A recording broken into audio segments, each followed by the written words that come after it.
I'm Pamela Reed, 32, and I flew to Cleveland for my parents' 35th anniversary, hoping for family, maybe a hint of pride. My sister's text, "Be at the restaurant on time," was cold. No warmth, just orders. I've built a healthcare tech company, raised $2 million by 30, but at home, I'm still the kid who left the outsider. I thought this time might be different. Then my sister smirked, pointing to a chair in the hallway. "Sit there," she said.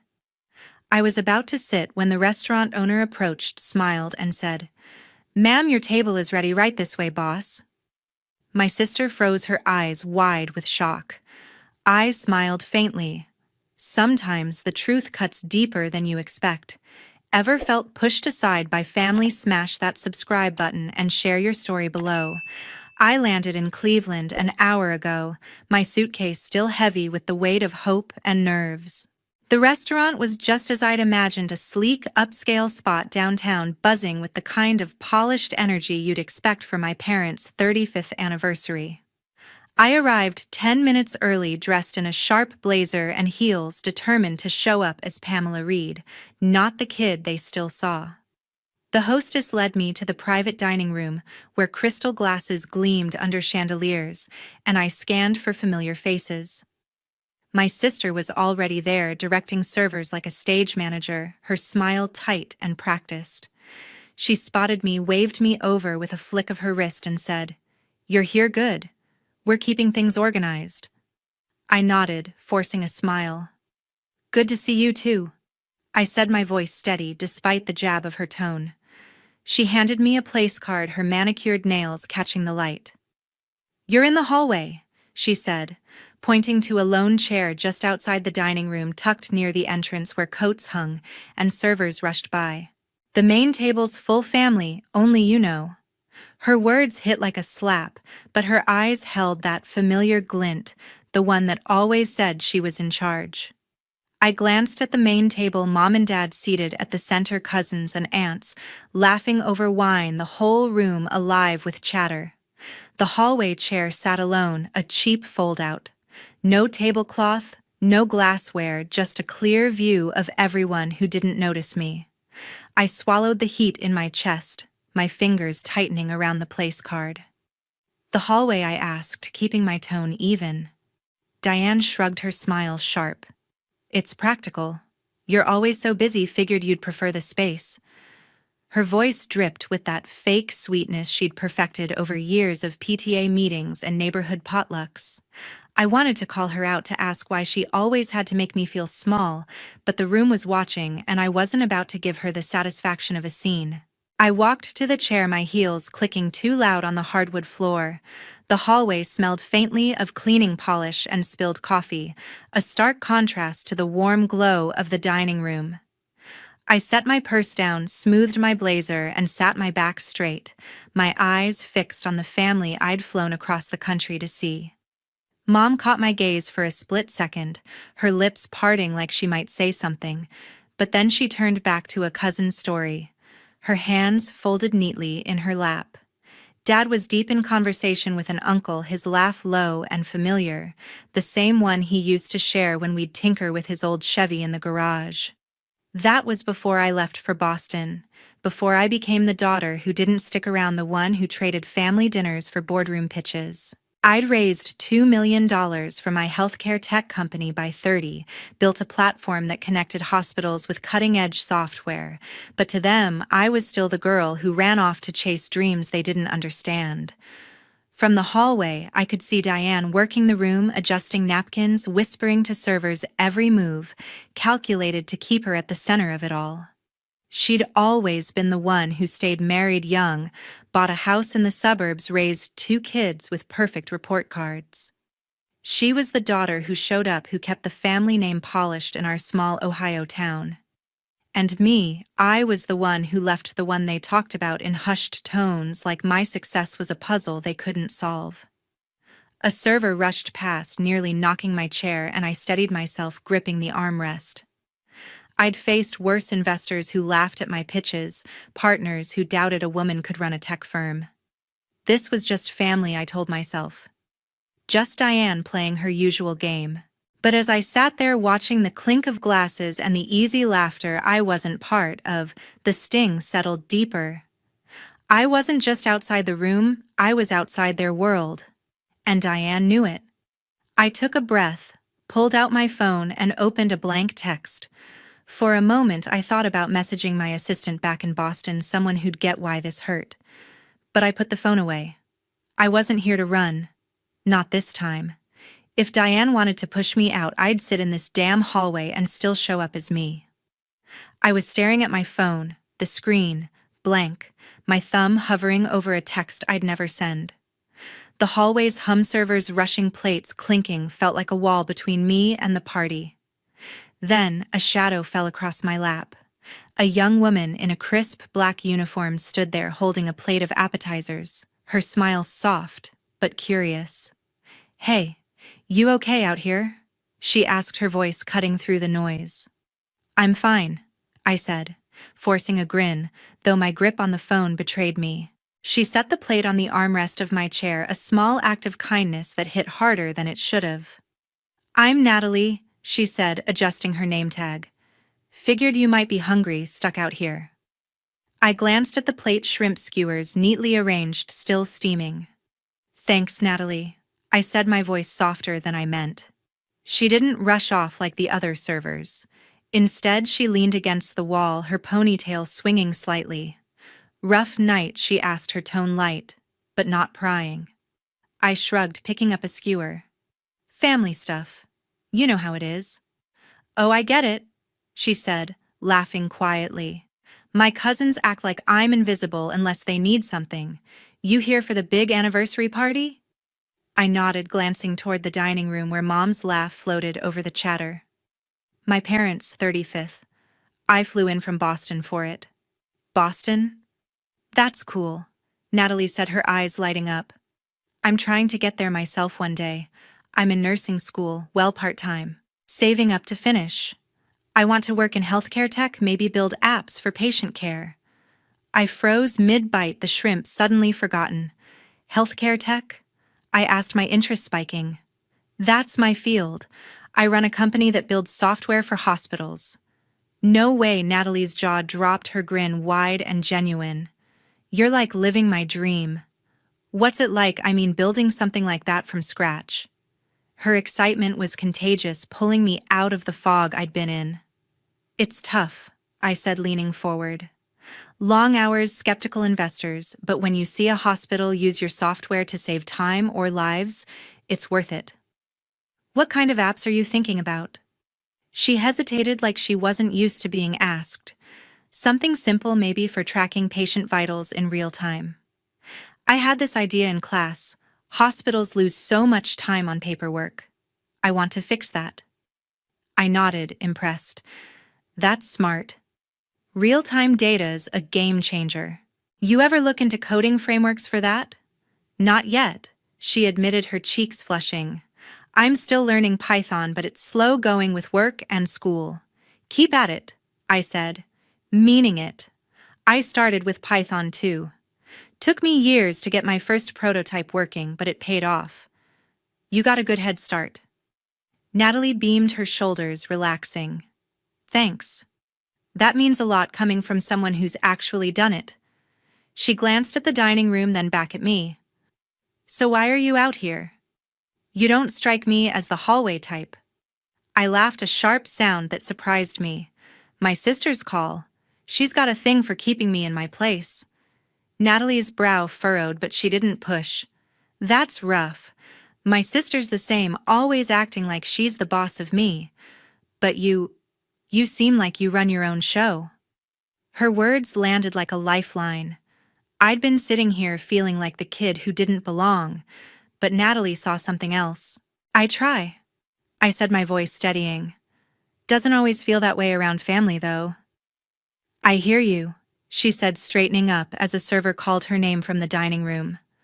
"Look, I gotta get back, but I'll swing by with more food later. Don't let them get to you." "Okay, I won't," I said, managing a real smile this time. She gave me a quick nod and headed back to the party, her steps light but purposeful. I leaned back in the chair, the shrimp skewer still in my hand, and took a slow breath. For the first time since I sat down, I didn't feel completely alone. Natalie's words echoed in my head. Someone out here saw me, not the outsider my family made me out to be. But as I glanced at the dining room where Diane was still holding court, I knew this night was far from over. I picked at the shrimp skewer. Natalie left the plate balanced awkwardly on my knee. Her words had given me a moment's warmth, but the hallway's chill crept back in. The dining room's noise, laughter, clinking glasses spilled through the open door just a few feet away, loud enough for me to catch every word. Then I heard my cousin Sharon, her voice sharp and smug. "Pamela's doing her own thing, I guess," she said, the kind of tone you use when you're trying to sound kind but aren't. I leaned forward, my chair creaking in the dim hallway. Sharon was at the main table, too far for me to see her face, but her voice carried clear as day. "She's working some tech job, right? Probably just tinkering with apps for local clinics, nothing big." My grip tightened on the skewer. A few cousins laughed, and an uncle's low chuckle hit me like a punch. They didn't even look toward the hallway, didn't notice me sitting here. My blazer pressed my heels, still polished from the flight. Sharon kept going, her words slicing deeper. She always had these grand ideas, but dropping college for that sounds like a long shot to me. I bit my lip hard. I didn't drop out. I graduated early, built a healthcare tech company from scratch, secured $2 million in funding by 30. My software was in hospitals nationwide, saving time, saving lives. But to them, I was just the dreamer who left Cleveland for nothing. I wanted to march in there, set them straight, but my legs wouldn't move. I'd tried explaining before, and it never stuck. Diane's voice slipped in smooth as silk. "That's Pamela for you," she said, her tone dripping with fake concern. "Always going her own way, even if it's unconventional." The table burst into laughter, louder than before, and my chest tightened. Diane wasn't just letting them talk, she was steering it, twisting my life into a story that fit her narrative. I could picture her at the head of the table, her pearl necklace catching the light, her smile practiced and perfect. She'd done this for years, holiday dinners, family picnics, always framing me as the reckless one, the sister who didn't belong. From the hallway, I caught a glimpse of Mom through the open door. She nodded along to Sharon's words, her smile stiff, like she wasn't sure whether to speak up. Dad sat quietly, his fork hovering over his plate, his eyes fixed downward. Neither of them corrected. Sharon didn't mention the Forbes article about my company, the award I'd won last year. To them, I was still the girl who ran off, who didn't fit their small-town mold. Sharon lowered her voice, but it still reached me. "I checked her company's website," she said, like it was some big reveal. "Looks slick, but half those tech startups crash and burn. Bet she's barely getting by." Another cousin chimed in, her tone playful but cutting. "Yeah, probably living on ramen and energy drinks, coding all night." The laughter hit me harder than I expected, each word a reminder of how little they knew. I'd built something real, something that mattered, but in their eyes, I was a failure waiting to happen. Diane's voice came again, softer, almost pitying. "She'll come around eventually. Some people just need to learn the hard way." My nails dug into the armrest, the wood cold under my fingers. Diane wasn't just encouraging them. She was rewriting me, turning my work into a joke to keep herself on top. I stared at the place card on my plate, my name in her perfect handwriting, like a tag for someone who didn't belong. For a second, I thought about grabbing my phone, texting my team in Boston, people who saw what I'd built. But I didn't. I'd come here for Mom and Dad, to be part of this family, even if they couldn't see me. The dining room's laughter swelled again, Diane leading a toast to Mom and Dad, glasses clinking in a world I wasn't part of. I sat back, the hallway's shadows closing in, feeling more like an outsider than ever. I sat in the hallway, the place card with my name in Diane's neat handwriting crumpled in my fist. The sting of Sharon's words and Diane's smug encouragement still burned, their laughter echoing through the open door a few feet away. I was ready to grab my purse, call a cab, and leave this night behind when the door to the dining room swung wider. Diane stood there, her pearl necklace glinting, her eyes scanning the hallway like she was checking if I'd dared to step out of place. Before I could say anything, a man in a tailored suit approached, his steps calm but purposeful. He stopped beside me, his smile professional yet warm. "Ms. Pamela Reed?" he asked, his voice clear and steady. "That's me," I said, my voice catching as I dropped the place card. Diane's gaze snapped to the man, her brow furrowing. "I'm Paul Grant, the restaurant manager," he said, offering a firm handshake. Then he raised his voice slightly enough to carry through the open door. "Ma'am, your table is ready right this way, boss." The word landed like a bomb. The dining room went quiet, the clink of glasses and chatter stopping dead. Diane froze in the doorway, her face paling, her wineglass trembling in her hand. I glanced past her and saw Sharon's jaw drop, her auburn hair catching the light as her smugness vanished. The cousins exchanged stunned glances, their earlier jokes about my failed startup crumbling. Mom's hand flew to her mouth, her eyes wide with shock. Dad just stared, his fork hovering his face, a mix of surprise and something I couldn't read. I stood, my heels clicking on the hardwood, my heart pounding with a mix of pride and hurt. Paul gestured toward the dining room, his tone unwavering. "We've reserved a spot for you at the main table," he said, loud enough for the room to hear. "Your investment in our chain has been a game changer, Ms. Reed. We're honored to have you here." Diane stepped aside, her face still pale, her eyes locked on me like she was seeing a stranger. I followed Paul into the room, every eye on me, the silence heavy. Sharon fidgeted with her napkin, her cheeks flushed. The cousins avoided my gaze, their laughter replaced by awkward coughs. Paul pulled out a chair next to Mom, and I sat, the warmth of the main table a sharp contrast to the hallway's chill. Paul faced the room, his voice steady. "Ms. Reed's company transformed how we operate," he said. "Her investment helped us open 3 new locations, including this one. We wouldn't be here without her vision." A few guests clapped, the sound hesitant, breaking the tension. Mom grabbed my hand, her fingers shaking. "Pamela, you never told us," she whispered, her voice thick with pride and confusion. I squeezed her hand, my throat tight. "How do you explain years of being dismissed, of being the odd one out?" Dad cleared his throat, his eyes meeting mine for a moment. "That's something," he said, his voice gruff, almost approving. But he looked away, back to his plate, and the moment slipped. Diane hadn't moved from the doorway, her glass now set down, her hands clenched at her sides. Her eyes burned into me, a flicker of jealousy cutting through her shock. She'd spent the night framing me as the reckless dreamer, and now the truth had unraveled her narrative. I wanted to feel victorious, but the ache in my chest lingered. This recognition, this seat at the table, should have felt like a triumph, but it only highlighted how far apart we were. Paul gave me a nod, his smile genuine. "Enjoy the evening, boss," he said softly, then headed toward the kitchen. The room stirred back to life, conversations restarting in low murmurs. Sharon muttered something about "that's impressive" to a cousin, but it sounded forced. Diane finally moved, sitting back at the table, her movements stiff like she was trying to reclaim control. I leaned back in my chair, Mom's hand still warm in mine, but my eyes drifted to the hallway where I'd sat alone. The word boss echoed in my head, a badge of what I'd built, but also a reminder of everything they'd never understood. The dining room buzzed with forced chatter, the clink of glasses a thin cover for the tension left by Paul's announcement. I sat at the main table, Mom's hand still warm in mine, but Diane's silence across the table was louder than the party. Her eyes hadn't met mine since I'd taken my seat.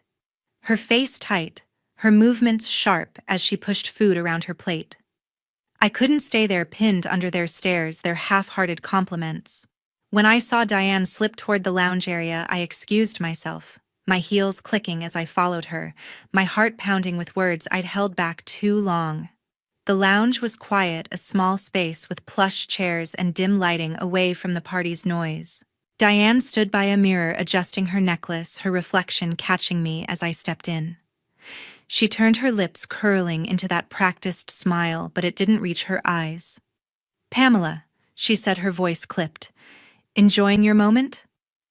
I stopped a few feet away, my hands clenched at my sides. "What was that out there, Diane?" I asked, my voice low but steady. "You spent the whole night making me sound like a failure. Why?" She raised an eyebrow, her smile fading. "Don't be dramatic," she said, turning back to the mirror. "I didn't say anything that wasn't true. You left Pamela. You chose your life over family." Her words hit like a slap, but I didn't flinch. "I built something," I said, stepping closer. "A company that's saving lives, Diane. 2 million in funding contracts with hospitals. And you told them I'm scraping by chasing dreams that won't last." Diane's hands froze on her necklace, her eyes meeting mine in the mirror. For a second I thought she'd deny it, but she turned her face hard. "You think you're better than us?" she said, her voice sharp. "You waltz in here after years away acting like you're above everyone." "I stayed, Pamela. I kept this family together while you were off playing CEO." My chest burned, anger rising like a tide. "Playing CEO," I snapped, my voice shaking. "I worked nights, weekends, begged investors who laughed in my face. I built something real, and all you've done is tear it down. Why, Diane? Why can't you just be happy for me?" She crossed her arms, her eyes narrowing. "Happy for you," she said, her voice dropping to a hiss. "You have no idea what it's like. Do you? Watching you get all the attention, the articles, the awards. I've been here holding mom and dad's hands, planning their lives while you get called boss by strangers." Her words hung heavy, raw, and unguarded. She was jealous not just of tonight, but of everything I'd built. I waited, my breath shallow, expecting an apology, a hint of regret. But Diane just stared, her jaw tight, her silence louder than any words. "You're jealous," I said, my voice barely above a whisper. "That's it, isn't it? You can't stand that I made it, that I didn't need your approval to do it." Diane's eyes flashed, but she didn't deny it. "I'm not apologizing," she said, her voice cold. "You chose to leave. You don't get to come back and expect us to bow down." The air felt thick, my anger boiling over. "I didn't want you to bow," I said, my voice rising. "I wanted you to see me, Diane. To see what I've done, not twist it into some story that makes you feel better. You put me in the hallway, let Sharon and everyone else talk like I'm nothing.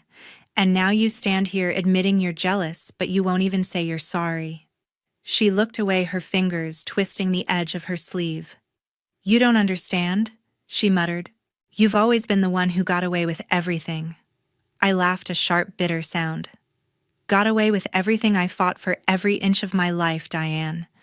You could have asked, could have called, could have cared. But you didn't. You made me the outsider, and I'm done letting you." Her face softened for a split second, like she might say something real, but then her mask snapped back. She straightened, her voice flat. "Fine, be the big shot. But don't expect me to cheer for it." I stood there, my heart racing, my hands trembling. I wanted to scream, to shake her until she saw me, not the sister she resented, but the woman who'd built a life despite her. But the words caught in my throat, heavy with years of hurt. I turned, my heels loud against the floor, and walked out, leaving Diane in the lounge, her reflection alone in the mirror.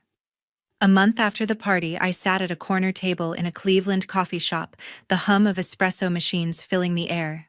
Mom had called me last week, her voice soft, but urgent, begging for a chance to fix things. I'd flown back from Boston not because I believed in reconciliation, but because I couldn't say no to her. The memory of that night, Diane's cold words in the lounge, her refusal to apologize, still burned a wound that hadn't healed. I sipped my latte, my purse on the chair beside me, waiting for the conversation I knew would hurt. The door chimed, and Mom walked in, her scarf loose around her shoulders, her face lined with worry. Diane followed her steps, stiff, her pearl earrings catching the morning light. She didn't look at me, her eyes fixed on the counter as if ordering coffee could delay the inevitable. I set my cup down, my hand steady, though my heart raced with the same anger I'd felt in that hallway. Pamela, Mom said, sitting across from me, her voice gentle. "Thank you for coming. I just want us to talk, to be a family again." I nodded, my throat tight, but my eyes were on Diane. She sat reluctantly, her posture rigid, her hands clasped tight. "I don't know why I'm here," she muttered, finally meeting my gaze. "You made it clear you're done with me." "I am," I said, my voice calm but sharp. "I meant what I said at the party, Diane.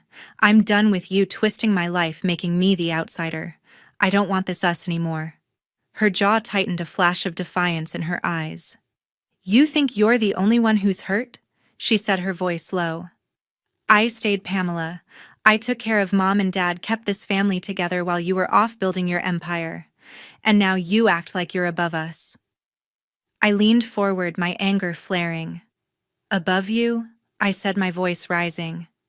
"You put me in that hallway, Diane. You let Sharon and the others tear me down, laughed while they called my work a pipe dream. I built a company that saves lives, and you couldn't even ask about it. You're not holding this family together. You're pushing me out." Mom's hand reached for mine, her fingers trembling. "Pamela, please," she said, her voice breaking. "Don't do this. You're sisters. We can work through this like we always have." I looked at her, my chest aching. Her eyes were pleading, her face etched with the hope that I could stay, that we could be whole again. "Mom, I love you," I said softly, my voice wavering. "But I've spent years trying to fit into her version of family. I can't keep fighting for a place that doesn't exist." Diane's eyes narrowed, her voice cold. "You're so quick to walk away," she said. "You think you're better than us, don't you? With your awards, your boss title? You don't know what it's like to stay." Her words cut, but they only sharpened my resolve. "I know exactly what it's like," I said, my voice steady now. "I know what it's like to work nights, to beg investors, to build something from nothing while you told everyone I'd fail. I'm not walking away because I'm better, Diane. I'm walking away because I'm done letting you define me." Mom's eyes filled with tears, her hand tightening on mine. "Pamela, don't go," she whispered. "We need you." "Diane's sorry. She just doesn't know how to say it." I glanced at Diane, waiting for a sign, any hint of regret. But her face was stone, her silence deafening. She wasn't sorry, not at the party, not now. I pulled my hand back, my heart heavy but certain. "She's not sorry, Mom," I said, my voice breaking, "and I can't keep waiting for her to be." I stood, grabbing my purse, my heels clicking on the tiled floor. Diane didn't move, her eyes fixed on the table, her hands still clasped. Mom reached for me, her voice desperate. "Pamela, please," she said, standing. "Give it time. We can fix this." I stopped at the door, the weight of her words pulling at me. "I've given it years, Mom," I said, turning to face her. "I love you, but I need to let this go. I've built a life where I'm enough. I don't need her approval anymore." The door chimed as I stepped outside, the Cleveland air cool against my skin. The city stretched before me, its skyline sharp and indifferent. I called a cab, my fingers steady, my breath even. The party, the hallway, Diane's jealousy, they were behind me now. I'd come for Mom, for a family that never truly saw me. But walking away, I felt free, like I'd finally claimed the space I'd fought for all along. 6 months after that coffee shop meeting, I stood in my Boston office, the city skyline glowing through the window. The hum of my team working outside, phones ringing, keyboards clicking, felt like a pulse, steady and alive. My company had just signed a new contract with a major hospital, our tech saving lives across 3 states. I traced my finger along the edge of a framed article on my desk, its headline calling me a rising star in medical tech. It was everything I'd fought for, but the quiet moments still brought me back to Cleveland, to that night, and the family I'd left behind. The party felt like a lifetime ago. The hallway where Diane had placed me, the sting of Sharon's words, Paul calling me boss. They were shadows now, distant but sharp. That night, I'd walked away from the restaurant from Diane's jealousy from a family that couldn't see me. The coffee shop meeting with Mom and Diane had only confirmed what I already knew: some gaps can't be bridged. Diane's silence, her refusal to apologize, had settled like a stone in my chest, but it also set me free. I'd spent years chasing their approval, trying to fit into their story. Diane's voice, sharp and dismissive, had followed me from childhood to that party, telling me I was too much, too different. But standing in my office, surrounded by what I'd built, I realized I didn't need her to understand. I didn't need anyone to. My work machines that helped doctors save lives was my truth, my place. It wasn't about being better than them. It was about being enough for myself. Mom called sometimes, her voice soft, her words careful. Pamela, how's Boston? She'd ask, always steering clear of Diane's name. I'd tell her about new projects, the lives we'd touched, and she'd listen, pride mixing with a quiet sadness. I sent her and Dad photos of my office, my team, the award ceremonies I attended. They'd reply with short texts, emojis of hearts and clapping hands, but I could feel the distance. Not cold, not angry, just there. I loved them, always would, but I'd stopped waiting for them to fully see me. Diane hadn't reached out since the coffee shop. No calls, no texts, not even a word through Mom. I didn't expect her to. Her jealousy, her need to keep me small, had built a wall too high to climb. Sometimes late at night, I'd wonder if she'd ever change, if she'd ever see me as more than the sister who left. But those thoughts faded quickly. I'd spent too long trying to fit into her world, and I was done. I stepped out of my office, the Boston evening crisp and clear. The Charles River glittered as I walked along its edge, my scarf loose around my shoulders. I passed joggers, couples, people living their own stories, and for the first time, I felt like I belonged in mine. The party had been a breaking point, not just with Diane, but with the version of myself that needed their approval. I'd walked away not out of anger, but out of clarity. I'd built a life that was mine, flawed, hard-won, but real. My phone buzzed in my pocket, a text from Mom. Thinking of you, Pamela. Come home soon. I smiled, my fingers hovering over the screen. I typed back, soon, Mom. Love you. I meant it, but home wasn't Cleveland anymore. It wasn't the restaurant, the hallway, or the table I'd fought to sit at. Home was here, in the life I'd carved out, in the work that filled my days, in the quiet certainty that I was enough. I kept walking the city lights, stretching ahead. The weight of that night, of Diane's words, of Mom's pleas, had lifted, replaced by something lighter, stronger. I wasn't the sister in the hallway anymore. I wasn't the outsider. I was Pamela Reed, the woman who'd built something bigger than their doubts. And as the river flowed beside me, I knew I'd never look back. My name is Patricia Torres, and I'm 24 years old. If you asked anyone who knows me, they'd probably say the same thing: Patricia is dependable. The kind of person who always shows up on time, remembers birthdays, and stays late to help when others don't. It's not glamorous. I've never been the loudest one in the room, never the type to turn heads when I walk in. But I believed, maybe foolishly, that steadiness was its own kind of strength.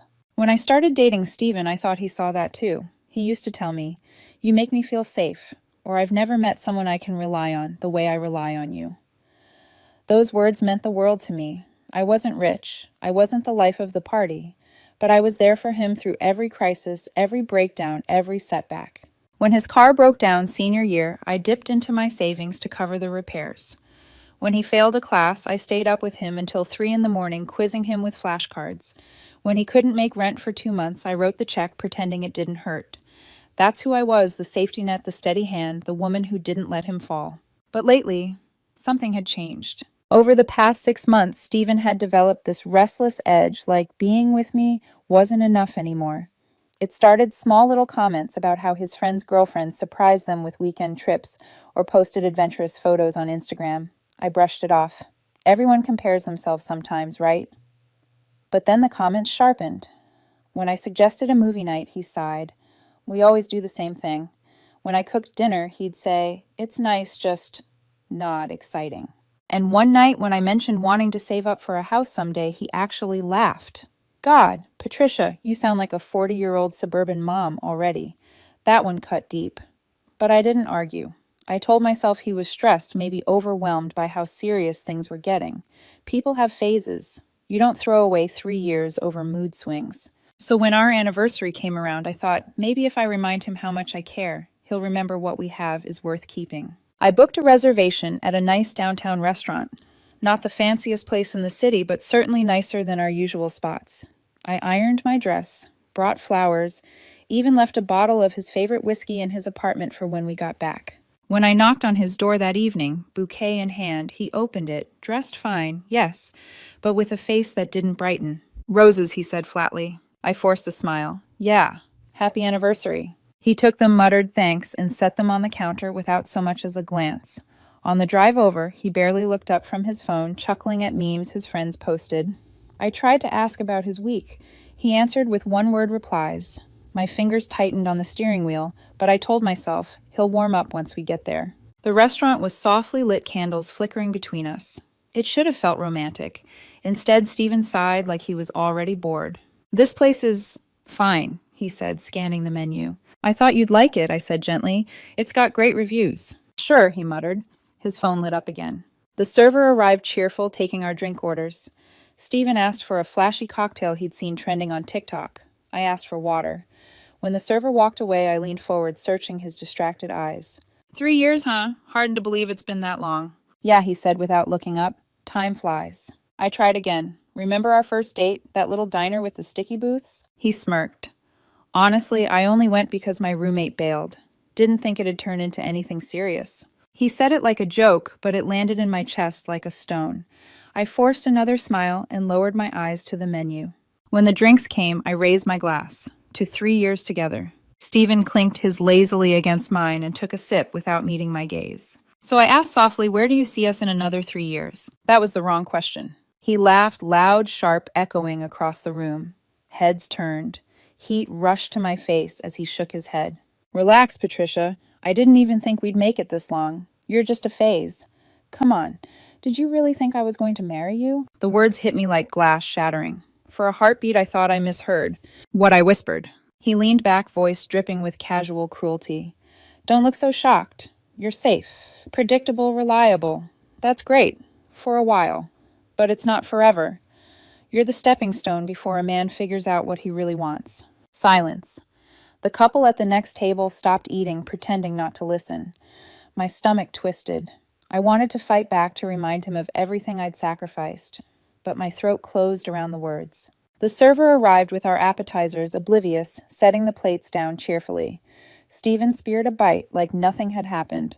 "Not bad," he said, chewing casually. I sat frozen, staring at the man I thought I knew, realizing he had just reduced 3 years of love into a placeholder role and done it in public. When the check came, I didn't hesitate. I slipped my card into the folder, signed, and thanked the server politely. Stephen didn't even glance at the bill. Outside, the cool night air stung my face, but it didn't soothe me. I drove him home in silence. He scrolled on his phone again, humming. At his apartment, he finally looked at me. "You're awfully quiet." I gripped the steering wheel. "Yeah." He rolled his eyes. "Don't be dramatic. I was just being honest." I didn't respond. I waited until he got out, then drove away. My hands shook, but my face stayed calm. That calm, I realized, was the only thing I had left. That night, I barely slept. His words looped in my head like a cruel chorus. "You're just a phase. A stepping stone. Did you really think I'd marry you?" I thought I knew heartbreak before. I hadn't. This was different. This was betrayal, clean, sharp, and unforgettable. I didn't sleep. Every time I closed my eyes, his words echoed, each syllable heavier than the last. "You're just a phase. A stepping stone. Did you really think I'd marry you?"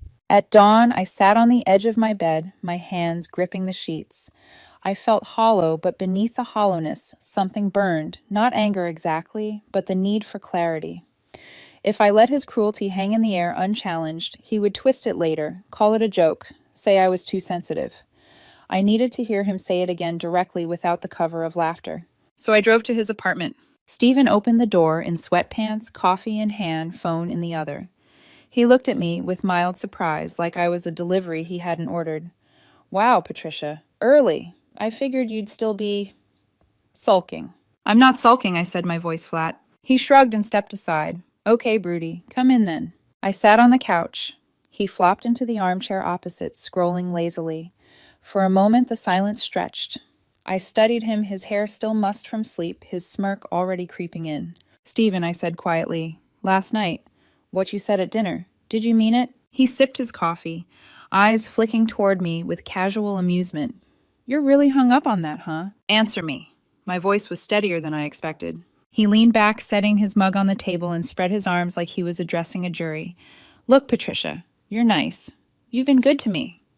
But you're safe, predictable. Being with you is easy, too easy, and I don't want easy, not right now. I swallowed hard. Easy. You mean stability, consistency. That's what makes a partnership last. Not for me. He shook his head, almost pitying. I'm 24, not 40. I don't want to play house with someone who already sounds like a mom planning retirement. I want adventure. I want someone who excites me. My chest tightened. So what was I then? A placeholder until someone more exciting shows up. He chuckled. Exactly. Finally, you get it. The room tilted. I stared at him, waiting for the smirk to vanish, for him to say he didn't mean it.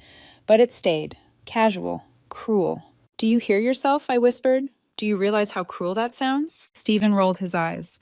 Don't make this a big moral crisis. It's just reality. Good women like you. They're the ones men settle for later, when they're ready to be bored. But not now. I want passion, chaos, fire. You, your comfort. And comfort is dull. My hands curled into fists in my lap. My voice dropped to a whisper.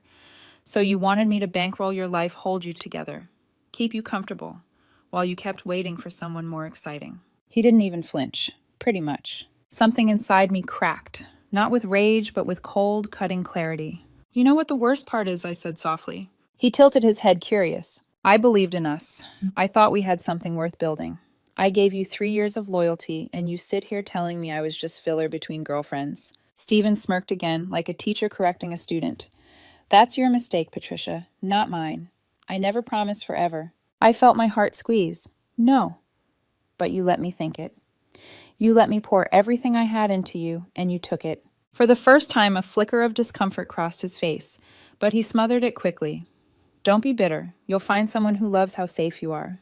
Probably some nice teacher or accountant or whatever. That's your lane, not me. I stood up slowly, my voice calm but firm. You're right. He raised an eyebrow. Yeah, I said steady. You're not my forever. You're not even my right now anymore. The smirk faltered. His tone sharpened. What do you mean? I mean, we're done. He sat forward, incredulous.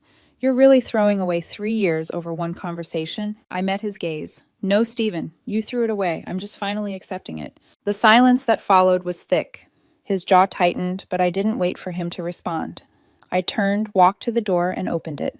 For the first time in 3 years, my back felt light as I stepped out. And yet, as I pulled the door shut behind me, the ache in my chest told me one thing: this wasn't the end of the story. Not yet. I thought walking out of Stephen's apartment would bring relief. In a way, it did, like untying a knot that had cut off circulation for too long. But when I got home, the silence pressed in. My phone lit up on the counter. A message. Stephen Lal. So you're really doing this over me being honest, Wild. Your loss. I stared at it, heart racing. My thumb hovered over the screen, but I forced myself to put the phone face down. Responding would only give him power. The next morning, another one came. Stephen, hey, just so you know, I'm totally fine.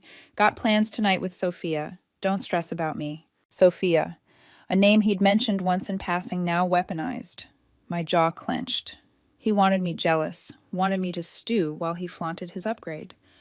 I pressed my lips together and said nothing. Days passed, the messages multiplied. Stephen, funny story. Sophia actually gets me. She's not afraid of life like you, Stephen. Patricia, can we talk? I think I came off harsher than I meant. You know I care about you, Stephen. Wow.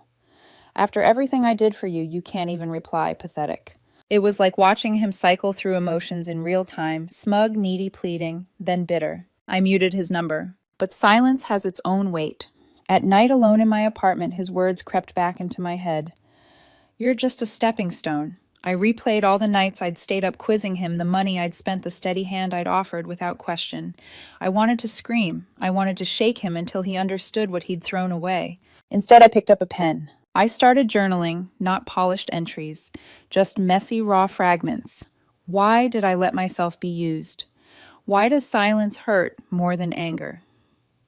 Each page bled with questions I couldn't answer, but it was something, a place to put the weight. A week later, I found a note slipped under my door. I miss you. I miss us. Don't let one stupid fight ruin everything. You're the only one who ever really treated me right. Please call me. Stephen. The handwriting was rushed, desperate. For a split second, my chest tightened, the old instinct to fix, to comfort. But then I remembered the restaurant. His smirk. His laugh.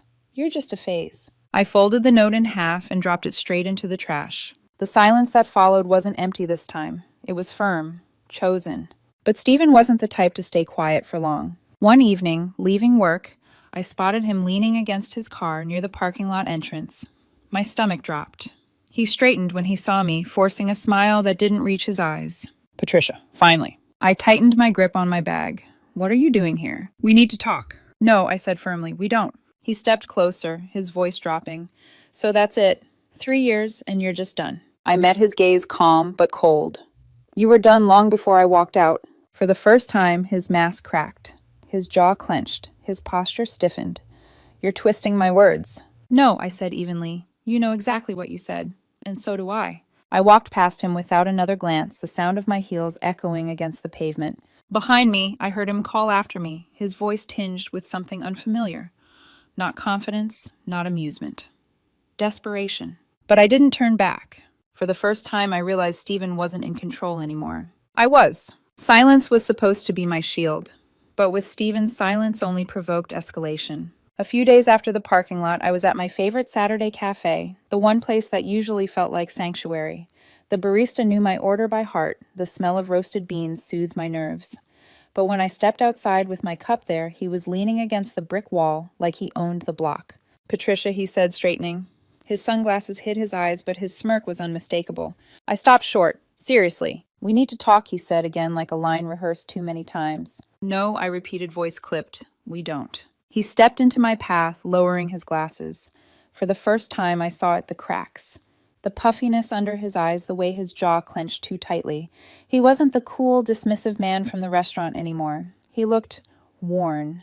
Patricia listened, his voice dropped rougher now. Sophia wasn't what I thought. It's all chaos with her lies, drama games. You were different. You were real. I raised an eyebrow. So now I'm real funny. Last week I was boring. He flinched but recovered quickly. I messed up. I didn't mean it the way it came out. I thought I wanted fire, but it just burned everything down. With you, I never had to question if you cared. I stared at him, heart steady. No, you never questioned it because you knew I'd always be there. You loved the comfort I gave you, not me. There's a difference. For the first time, his smirk faltered. His hand tightened around his cup until the cardboard crumpled. You think you're too good for me now? I shook my head. No, I just know I'm too good to be your placeholder. I walked past him, my voice calm but final. Goodbye, Stephen. His silence behind me was louder than any insult he could have thrown. 2 weeks later, I went to a mutual friend's birthday party. Sam was one of those people everyone showed up for, which meant I knew Stephen would likely be there. My stomach twisted as I approached the door, but I told myself I'm not running anymore. He doesn't get to haunt me out of my own life. The house buzzed with laughter music spilling into the night air. I was greeted warmly hugged by people I hadn't seen in weeks. For the first time, I felt lighter. I wasn't the woman defined by heartbreak. I was Patricia again. And then I saw him. Stephen stood across the room nursing a drink, trying too hard to look casual. His posture stiff, his smile forced. He caught sight of me, froze, then straightened his shoulders like he was bracing for battle. I felt the shift in the room, whispers, glances. Everyone knew. He crossed the space, stopping in front of me. His voice was soft, rehearsed, but trembling at the edges. Patricia, can we talk? I held my glass steady. What is there to talk about? Not here. His eyes darted to the people watching. Please, just step outside with me for a minute. I shook my head. If you've got something to say, say it. The mask cracked. His voice rose sharper, desperate. Fine. I was wrong. Okay about everything. About you. About us. I thought I wanted someone exciting, someone different. But all I got was chaos. You were the only one who ever cared, the only one who showed up. The room went quieter. A few people pretended not to listen. My heart pounded, but I didn't waver. Stephen's eyes glistened. Please, Patricia, I just want another chance. We can start fresh. I swear I won't take you for granted this time. I studied him not with anger, not with longing, but clarity. No, Stephen, his voice cracked. Why not, after everything we had? I cut him off. Because what we had died the night you told me I was just a phase, a stepping stone, remember? His lips parted like he might deny it, but he saw in my eyes that I remembered every word. I continued calm, steady, unshaken. I gave you everything I had. Time, loyalty, love. And you laughed in my face for it. You wanted chaos adventure. You found it. But that's not my world. Not anymore. His face tightened, color rising. So that's it. You're just done. I offered a small, polite smile. I've been done. I just didn't realize it until now. For the final time, I turned away. Behind me, he stood alone, stripped of his swagger, and for once, nobody rushed to stand by his side. I wasn't his backup plan anymore. I wasn't his safety net. I was free. After that party, word traveled fast.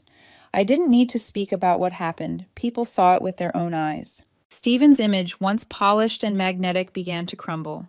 Mutual friends who used to laugh at his jokes now rolled their eyes when his name came up. I heard whispers, how his fling with Sophia ended in chaos, how she caught him messaging other girls, how their screaming matches spilled into public. One evening over drinks, my friend Jenna leaned in smirking. So, did you hear Stephen's thing with Sophia blew up already? I kept my face neutral, swirling the ice in my glass. Oh, total disaster, Jenna said. She blasted him online for being a liar. Said he's immature, selfish, only cares about himself. Half her posts are cryptic quotes, the other half are digs at him. I smiled faintly, but inside something shifted. Not triumph, exactly, more like relief. For once the truth was visible to everyone else, not just me. 2 weeks later, I attended another gathering. Music pulsed, laughter echoed, and for the first time in months, I felt genuinely present. I laughed too loud at inside jokes, clinked glasses with old friends, and caught myself smiling without forcing it.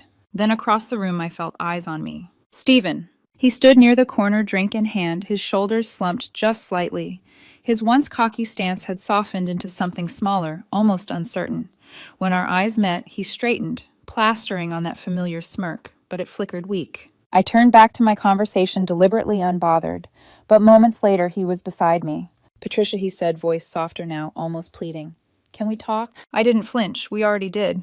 Not really, he insisted. His eyes darted around at the watching faces. Just, please, step outside with me. I shook my head. If you have something to say, you can say it here.